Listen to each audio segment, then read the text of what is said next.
Chris, what is our fifth main topic today? This comes from The Antagonist. Hey John Co. In an interview with Cinema Blend with Morbius' director Daniel Espinosa, they were asked about if Spider-Man already existed in this universe that this film is set in. He replied with, of course. He further stated that in almost all universes, Spider-Man exists, but just in different tones and styles.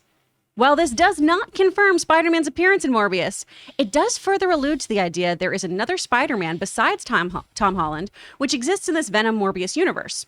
John, do you actually think a Spider-Man, maybe Tobey, Andrew, or even Miles Morales exists in the Sony universe? All right, thanks for sending that in, man. And yes, listen, we were talking about Moon Knight's getting closer and closer. Morbius is getting closer. And I will tell you right now, I think a lot of people are sleeping on Morbius. I watched that trailer again. I was at the movies the other day, and I watched that trailer again on the big screen, and I'm like, this looks damn fun. This looks really fun and really violent, by the way. And by the way, Morbius just got that, what's it called again? The whatever 15 rating, the equivalent of our rating in the UK. Oh, really? Oh. Yeah, the same one that the Batman got. The Batman, and after seeing the Batman, then we totally, What kind of fuddy-duddies are running the British ratings board? You don't think there's a, after watching the Batman, that, yeah, an argument could have been made that that's an R-rated film? Well, perhaps. I mean, that's what I'm saying. So, I mean, like with Morbius, vampire killing a lot of people. Maybe they deem that might not be appropriate for children under 15. But again, it's interesting. And I think people are sleeping on this film. Now, it could end up being a complete car wreck of a film. Absolutely. It absolutely might. But I kind of like what I'm seeing. By the way, a brand new Morbius vignette dropped today, just showing some of the footage we've already seen, but also with Jared Leto being interviewed and talking about how he says specifically, now that the multiverse has been opened, which is interesting because this is the first time an official channel of the movie making arms have kind of acknowledged that this multiversal opening in the MCU has a direct correlation, which we all suspected, but has a direct correlation to what we could or could not see in the Sonyverse, with Jared Leto saying, now the multiverse has been opened, which means there's more opportunities for us to see, certain people and things like that. It is on the heels of all that director Daniel Espinosa being asked, does Spider-Man exist in that Morbius world? Because, of course, when we saw the first Morbius trailer in 2003, I think it was, when the first Morbius trailer dropped, we saw that Spider-Man graffiti up on the wall, that mural. Well, this is what he said directly when asked, is Spider-Man in that world? From the folks at Screen Rant, Daniel Espinosa said, of course. I mean, in almost all Spider-Verse, or, the universes that existed in the Marvel universe, if you read the comic books, the whole idea of that kind of, the Marvel string theory, if you would call it that, it's very related to, if you remember, the alternative Seinfelds. You have a world where you have the same characters, and it's all of the characters, but they are slightly different. So, in almost all verses, you have Spider-Man, or a Fantastic Four, or a Tony Stark, or a Morbius. But they will be different in tone. That's not quite the way that the Marvel Cinematic Universe is approaching the idea, but they're remaining to some core truth. Then, you have the second kind of legend, which is about the totem, which is that in all universes, there is a spider totem, which means that in all universes, there has to be a Spider-Man or a Spider-Woman. So, I don't think you should overlook the significance of what Daniel Espinosa was just saying. That's pretty cool, actually. Because he's saying, okay, yeah, there's a Spider-Man in this universe, or a Spider-Woman is in that universe. Well, considering the mural, it would probably be a Spider-Man that's in that universe. Could that be a Tobey Maguire Spider-Man? Maybe. I doubt it, but maybe. Could it be an Andrew Garfield Spider-Man? I doubt it, but maybe.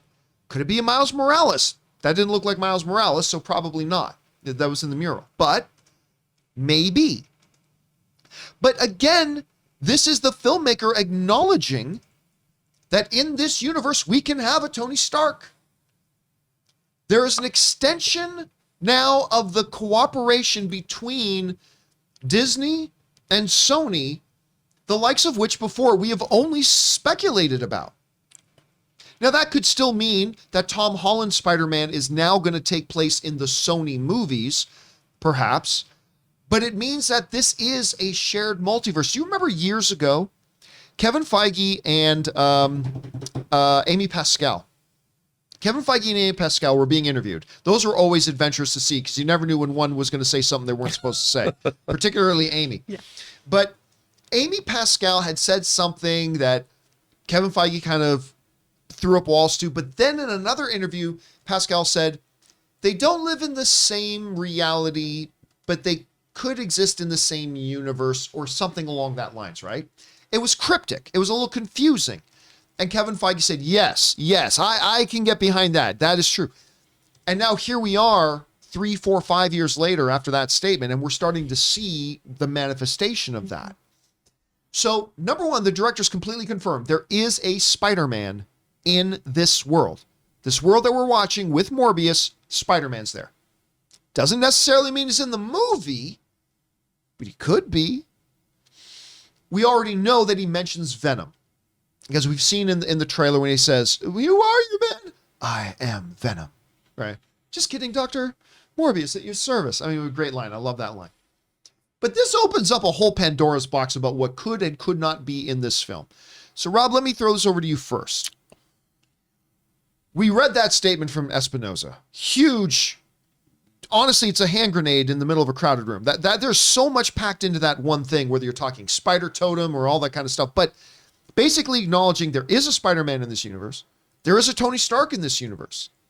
There might be a Fantastic Four in this universe.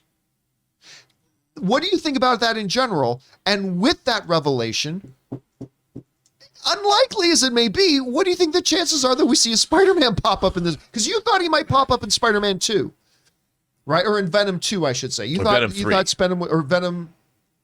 No, going into Venom 2, you thought Spider-Man would pop up in it. Could maybe the post-credits sequence something like that. Yeah. But what do you think with what we just heard from Espinosa that maybe Spider-Man pops up? I don't know. Well, I mean, I think that this is essentially a Spider-Verse without Spider-Man. And I think eventually they're going to have to bring in a Spider-Man. Sony owns the rights to Spider-Man. They're setting up, whether it's the Sinister Six, call it what you want. Ultimately, Spider-Man will show up in this universe. And he's too valuable not to. And they've been very accommodating with Marvel. They've been very smart. They've allowed Spider-Man to appear, what is it, in 6 MCU movies now? I think it's 6, right? Infinity War, Endgame. I lost count. Civil War, and then the 3 that they've done. So that's 6. That's quite an accommodation. And Sony, I'm sure, is chomping at the bit to make their own Spider-Man movies, and we've had No Way Home, so you've opened up the possibility of having Andrew Garfield or Tobey Maguire to come back.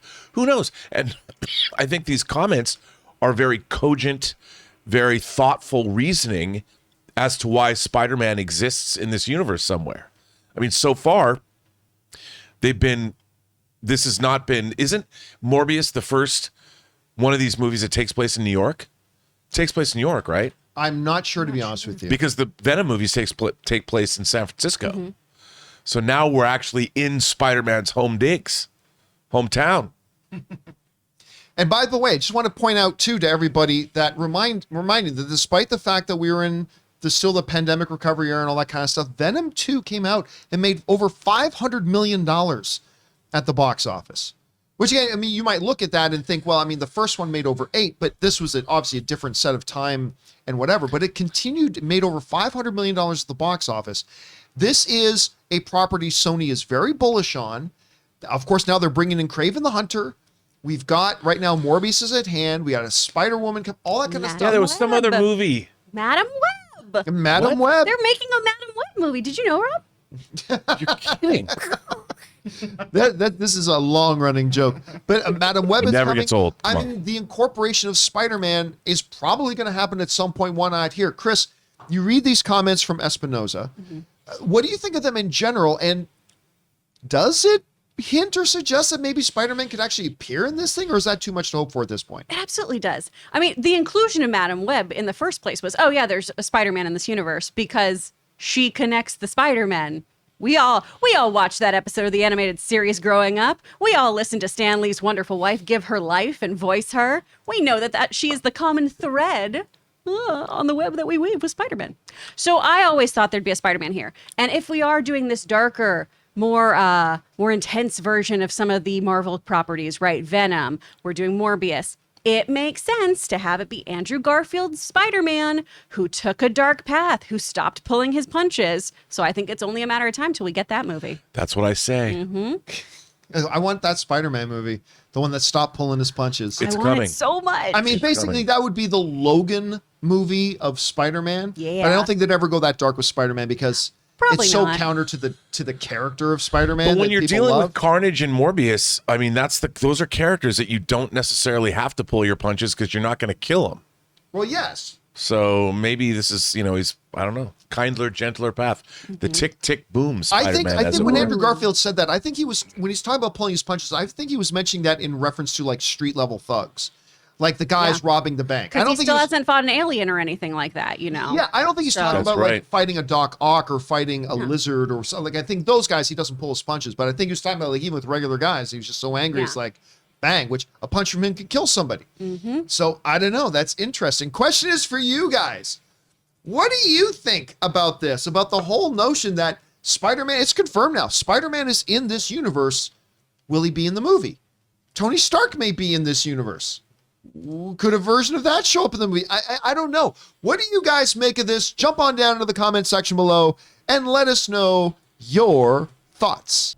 Hey guys, we want to take a moment and thank a sponsor of today's video, HelloFresh. So guys, look, my wife Ann and I were both working professionals, so we know how tricky, difficult, and time-consuming it can be to try to eat properly and prepare your own meals at home. And that's why, like over a year ago, we started using HelloFresh. With HelloFresh, you get farm-fresh, pre-portioned ingredients and seasonal recipes delivered right to your doorstep. I mean, you skip the trips to the grocery store and count on HelloFresh to make home cooking easy, fun, and probably most importantly, affordable. HelloFresh offers the flexibility you need to easily customize your orders online or right in the app.